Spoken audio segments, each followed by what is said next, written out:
నిన్ను చూడందే పదే పదే పడే యాతన తోట పూలన్నీ కని విని పడేను వేదన నువ్వు రాకుంటే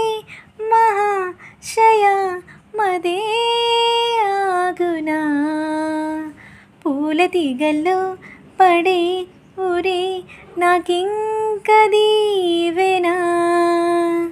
చూసే కన్నుల ఆరాటం రాసే చేతికి మోమాటం తలచి వలచి పిలిచి అలసి నీరాక కోసం వేచి ఉన్న ఈ మనసుని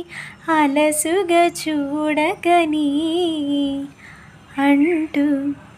మా పెరటి జాం చెట్టు పండ్లన్నీ కుశలం అడిగే